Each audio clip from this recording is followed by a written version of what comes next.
Halo Lur, gimana kabarnya? Saya doakan semoga diberikan rezeki yang melimpah ruah,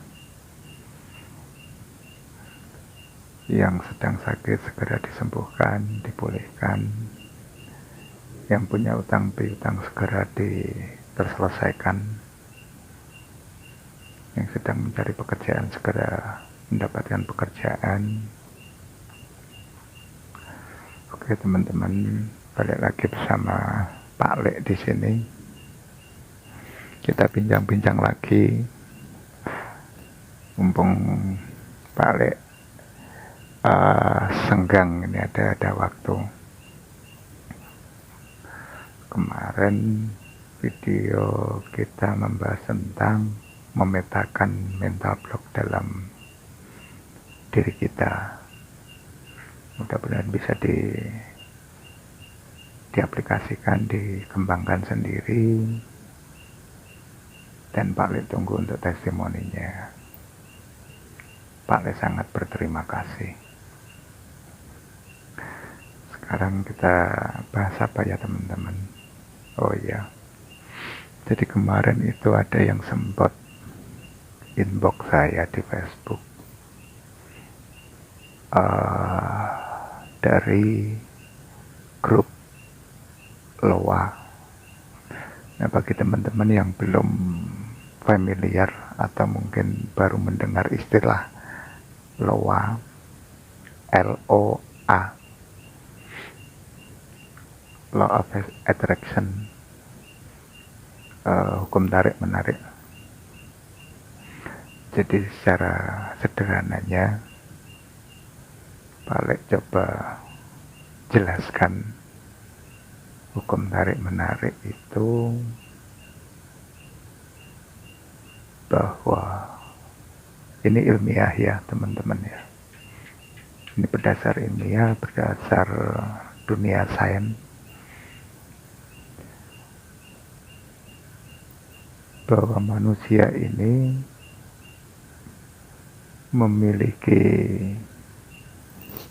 otak yang mana dengan segala misterinya gitu ya, dari sebuah mahakarya sang sumber hidup menciptakan manusia dengan akal pikiran yang ini di sini nih ada rahasia di balik rahasia ilahi. Jadi diibaratkan otak itu memancarkan pancaran gelombang atau pancaran frekuensi layaknya sebuah antena atau pemancar. Nah, alam jagat raya ini atau semesta, atau mungkin kalau dalam dunia spiritual disebut jagat agung, ini diibaratkan itu seperti kaca benggala, seperti cermin.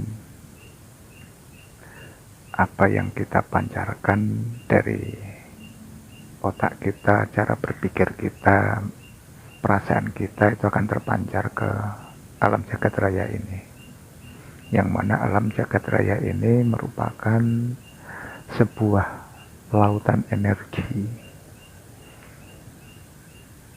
yang satu sama lain saling terkoneksi, saling terkait. Sederhananya adalah apa yang kita rasakan, apa yang kita pikirkan ini akan terpancar ke semesta, dan itu akan berbalik kembali lagi ke diri kita. Suka menarik suka, tidak suka menarik tidak suka.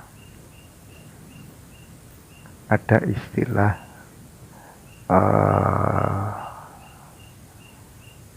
kearifan lokal dari leluhur kita, wong geding kuwi nyanding. kalau diterjemahkan bahwa orang benci itu apa ya, mendampingi. Kebencian itu mendampingi. Apa yang kita benci itu akan mendampingi kita. Misalkan gitu ya, contoh. Kita nggak suka sama si A nih, dengan segala attitude-nya, adabnya, kelakuannya gitu ya. Saking kita tidak sukanya atau udah enek lah gitu ya, itu sampai masuk ke dalam alam bawah sadar kita, ke program gitu, tanpa kita sadari.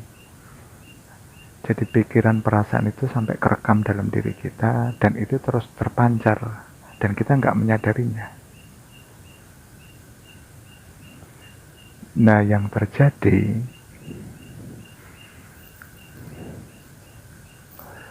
ketika kita tidak suka sama seseorang, saking rasa besarnya kebencian itu, kemanapun kita berada, kita akan ketemu, kita akan selalu didampingi dengan rasa kebencian itu. Dan kebencian itu tidak harus berwujud manusianya. Misalnya kita nggak suka sama si A, kemana kita pergi kita ketemu sama si A, enggak seperti itu. Tapi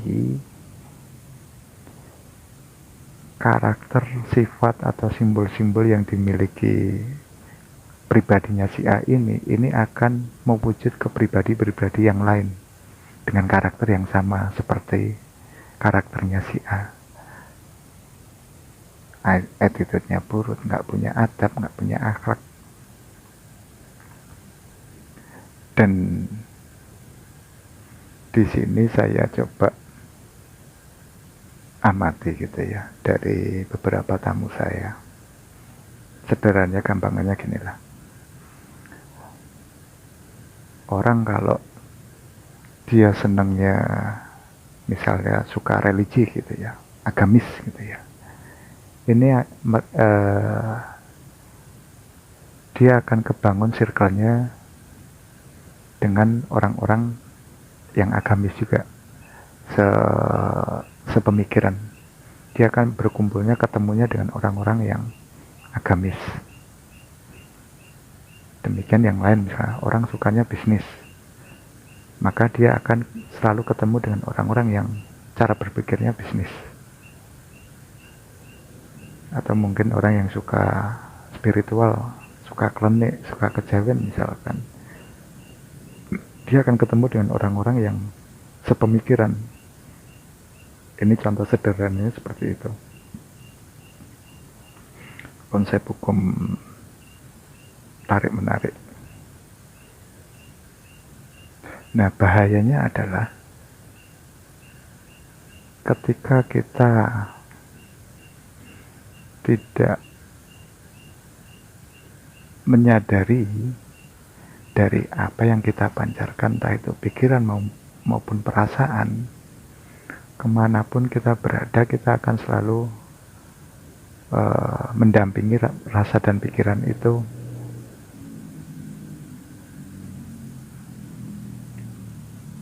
Kalau apa yang kita pikirkan atau yang kita rasakan itu ternyata keliru, merugikan gitu. Misalkan kita sukanya itu mengeluh misalkan, sering mengeluh, ya kita ketemunya nanti sama orang-orang yang mengeluh, dan kita nggak bisa tolak itu, dan kita nggak akan bisa berkembang. Yang kita ketemui juga orang-orangnya ya satu pemikiran gitu. Maka dari itu kan kemarin Pak Lek coba kasih cara sederhana untuk memetakan mental block. Nah, ini juga bagian dari mental block yang akhirnya hukum tarik menarik ini mewujudkan ya sesuai dengan apa yang kita pikirkan, apa yang kita rasakan. Mudah-mudahan nggak bingung ya teman-teman ya. Jadi di sini hati-hati dengan pemikiranmu, perasaanmu, karena itu akan terpancar ke semesta dan termanifestasi ke kehidupan kita. Baik menarik baik, buruk menarik buruk. Gitu ya teman-teman ya. Kalau masih ada pertanyaan atau bingung, silakan ditulis di kolom komentar, nanti Pak Le coba jelaskan lagi. Terima kasih.